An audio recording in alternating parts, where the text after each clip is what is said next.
Aquí estamos nuevamente haciendo las preguntas al oncólogo Héctor Benítez. Ahora las preguntas están relacionadas con cáncer de mama, que nos han estado preguntando ustedes. Pues bien, vamos a empezar con la primera pregunta que dice que cuáles son los síntomas más comunes en el hombre de cáncer de próstata, de pulmón y de colon rectal. ¿Sí? De los cánceres más comunes. De los más comunes en el hombre, y luego se pasan a la parte de la mujer preguntando de cáncer de mama. Entonces, cánceres más comunes de la próstata, que es el más común de hecho en el hombre. La sintomatología del cáncer de próstata es precisamente que al crecer la próstata obstruye el paso de la orina por la uretra. La uretra es la parte del pene que pasa justo en medio del pene para poder eliminar la orina de la vejiga. Entonces, al aplastar la próstata, la uretra produce síntomas obstructivos e irritativos de la uretra, y eso se convierte en que el paciente tiene esfuerzo para orinar, no puede salir el chorro de la orina a primera instancia. Entonces lo que ocurre es que el paciente forza el orinado, y como está aplastando también la vejiga, hace que el paciente vaya a orinar también con más frecuencia. Entonces orina chorros más pequeñitos, menos cantidades, pero con más frecuencia. Lo típico es la nicturia. La nicturia es cuando el paciente se levanta en la noche a orinar varias veces. Entonces, esos síntomas no son exclusivos del cáncer de próstata, también se ven en la hiperplasia benigna de la próstata.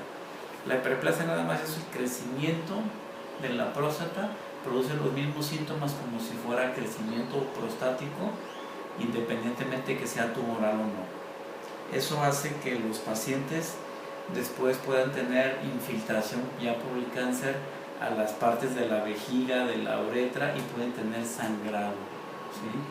Otro de los síntomas comunes de la próstata es que la enfermedad se vaya a los huesos y produce dolor bajo de espalda, ¿sí?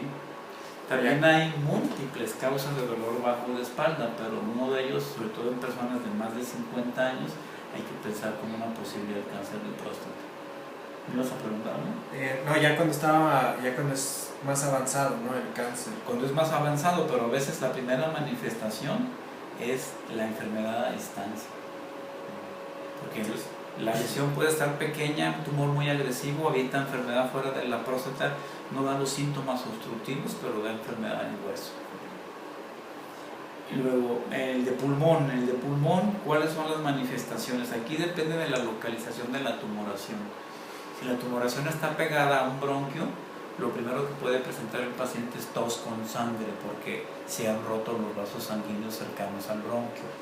Pero cuando el paciente tiene una lesión periférica, puede que pase asintomático por mucho tiempo. Una de las cosas que produce los cánceres de pulmones se llaman síndromes paraneoplásicos. Y los síndromes paraneoplásicos es como efectos a distancia de un tumor. Es decir, que puede tener efectos con el calcio, efectos con las glándulas suprarrenales, debidos al tumor del pulmón, pero que está secretando una sustancia que se le parece a una hormona natural, pero que no necesariamente es la hormona natural. Es un efecto que provoca el cáncer de pulmón y es como que engaña al resto del organismo, haciendo lo que produzca sustancias que en condiciones normales no se tienen que producir. Como en mi caso sería que se me eleva la beta, que es la misma que le hacen a las mujeres embarazadas. Sí, pero en tu caso no hay síntomas relacionados con la beta. O sea, sé como Como en un paciente no tiene náuseas ni nada. Exacto, en un paciente de cáncer de cáncer de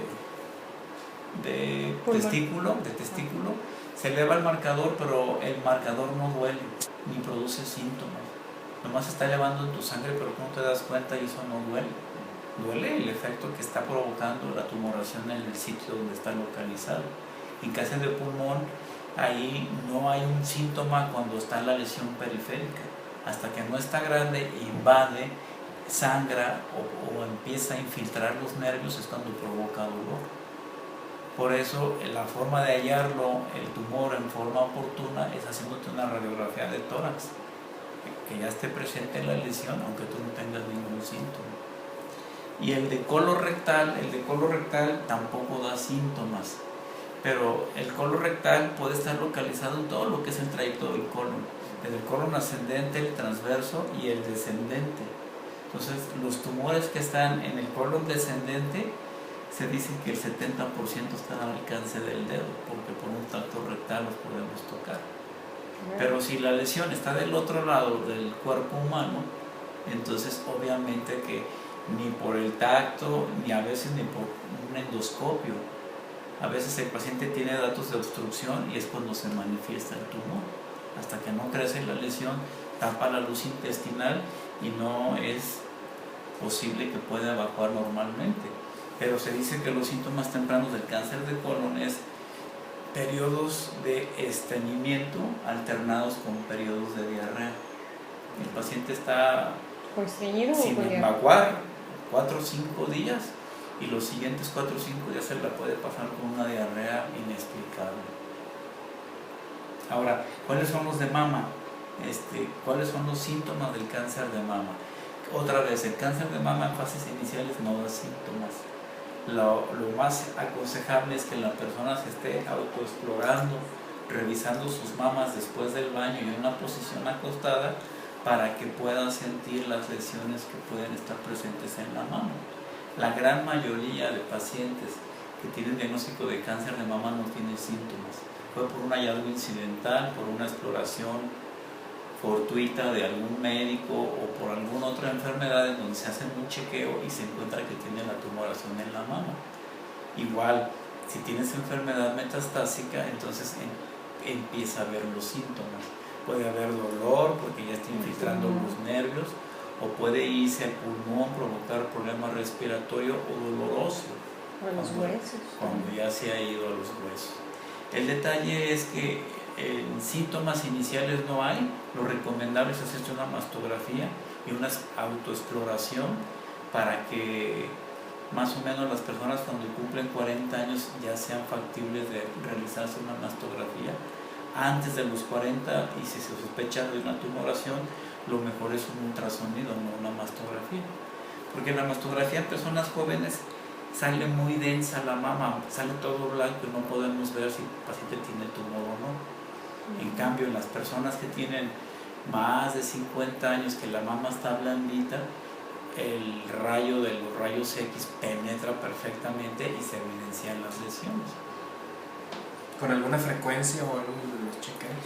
Los chequeos en una persona de bajo riesgo, que es aquella persona que no tiene ningún familiar de cáncer de mama, tiene que ser cada 2 años. Y una persona que tiene el antecedente de un familiar de cáncer de mama, sobre todo la mamá o la abuela materna, la indicación es una revisión cada 6 meses o una mastografía, ¿no? Cuando dice que una persona que no tiene antecedentes, dice cada 2 años, pero ¿a partir de qué edad? Por ejemplo, de los 30, de los 25, de los... El factor de riesgo empieza a aumentar después de los 40, pero hay personas que tienen menos de 40 años que tienen cáncer de mama.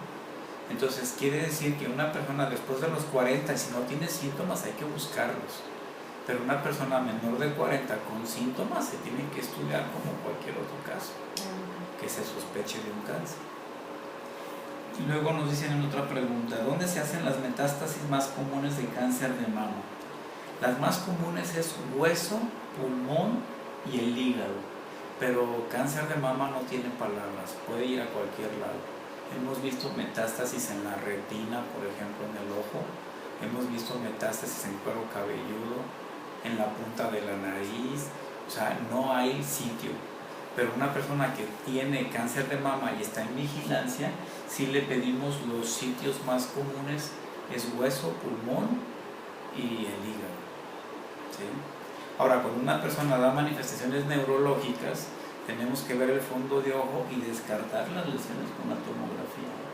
Porque a veces la persona nada más pierde el habla, en ocasiones nada más le duele la cabeza y en ocasiones tiene la triada clásica de tener tumor intracerebral o intracraneal.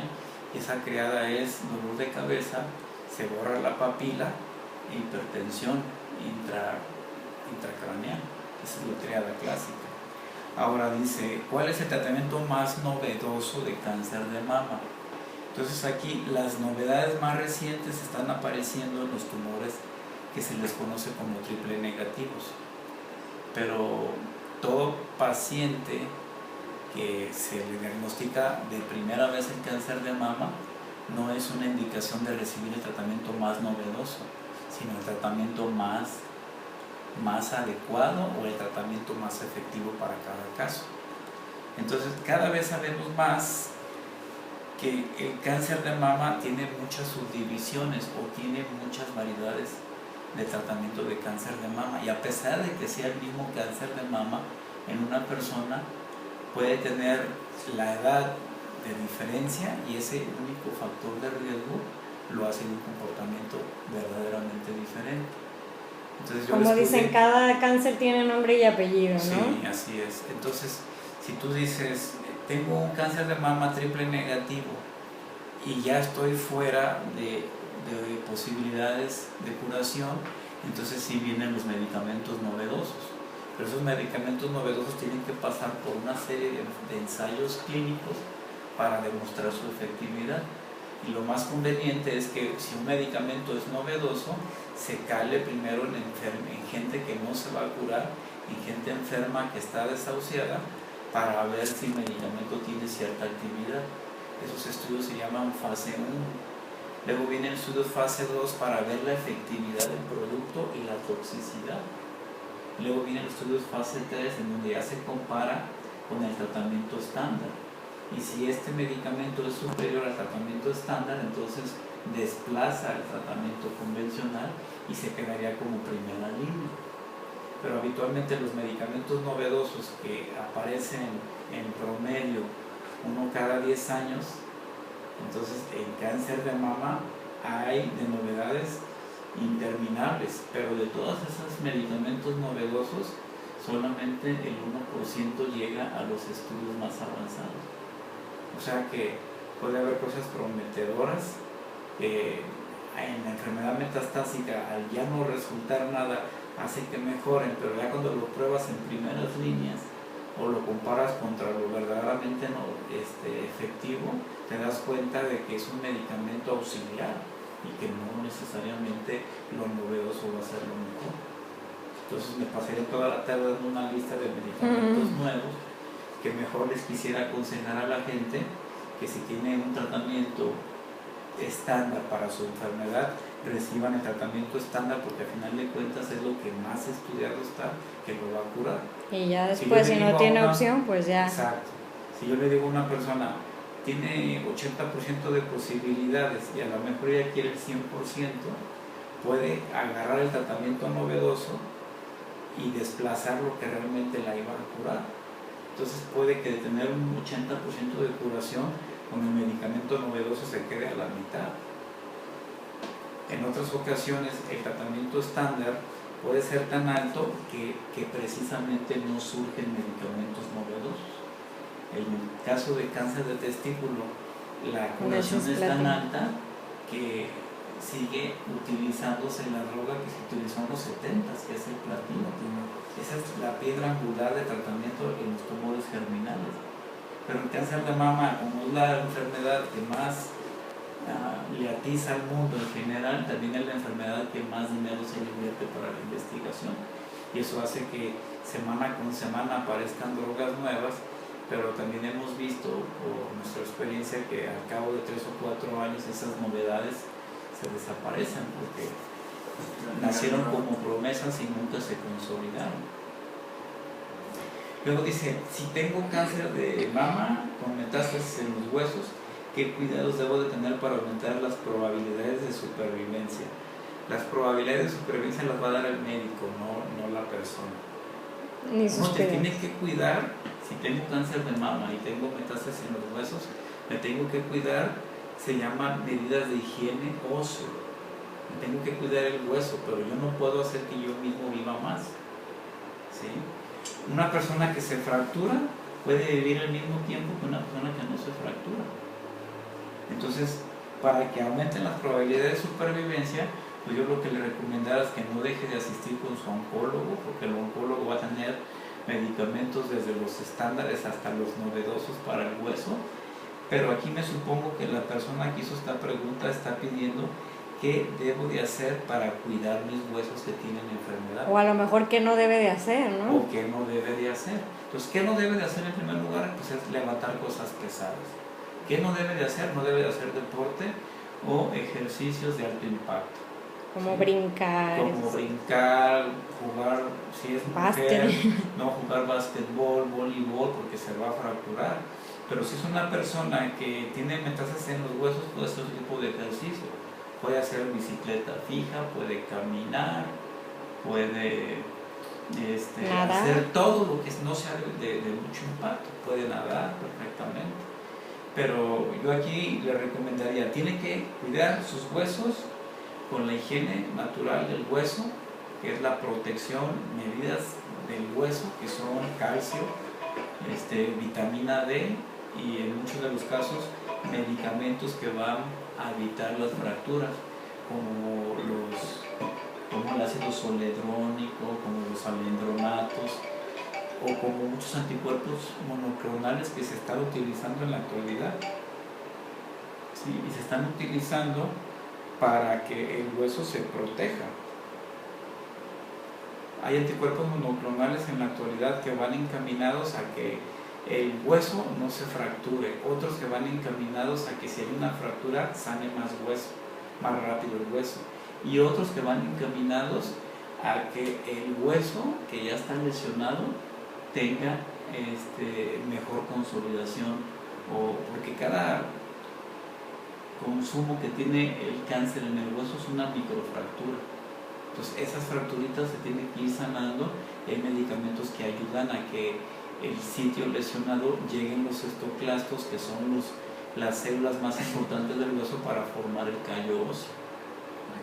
Pero una vez que el paciente se le ha diagnosticado que tiene enfermedad en los huesos, lo mejor es dejar de hacer deportes de impacto. Y además de que va a promover que el hueso tenga oportunidad de sanar más rápido, ¿no? Si no tiene tanto movimiento. Sí, de hecho, un hueso fracturado que tenga la lesión en el sitio de la fractura, se tiene que recibir radioterapia, porque un hueso fracturado con la enfermedad no pega. Le tiene que dar tratamiento a ese sitio. Se puede operar, se puede acomodar, se puede fijar inclusive, y después puede recibir la radioterapia, o la puede recibir antes. Y también los medicamentos se pueden usar para prevenir la fractura, o se pueden usar una vez fracturado el paciente para que sane más rápido. Son todas, ¿no? Por el día de hoy. Ay, no, y la de las proteínas que nos preguntaron. ¿Qué preguntas de las proteínas? ¿Qué opino del consumo de proteína animal? Pues es que la gran mayoría de todos nosotros consumimos proteínas de origen animal. El pollo, el pescado, la carne. Entonces, no sé a qué se relaciona esta pregunta, que si es mejor consumir proteínas de origen vegetal o de animal. Pues es que es inevitable que tenemos que consumir carne. Mucha gente puede vivir sin carne, pero se ha visto que la gente que son vegetarianos no consumen 2 aminoácidos esenciales para el organismo. Y aquí lo que debe de pensar esa persona es de que debo de comer carne, pero no debo de abusar de nada. O sea, no debo de abusar ni de comer mucha carne, ni tampoco abusando de no comer nada. Yo creo que una persona vegetariana probablemente se sienta sana, pero no es la persona más sana por naturaleza, porque le hacen falta, como dice el nombre, 2 aminoácidos que son esenciales. Y esos son los que nos ayudan a mantener un equilibrio en la salud. Mi opinión es que se debe de consumir proteína más de origen animal, es de mayor provecho que la vegetal, y que además también es una fuente mucho más importante de proteínas. Ahora, si esa persona ya le han diagnosticado ciertos problemas como colesterol alto, pues lo mejor es que le baje al consumo de proteínas de origen animal. Bajarle el consumo, pero nunca dejarlo en cero. Nuevamente, muchas gracias por la atención. No, gracias, doctor. Hagan preguntas.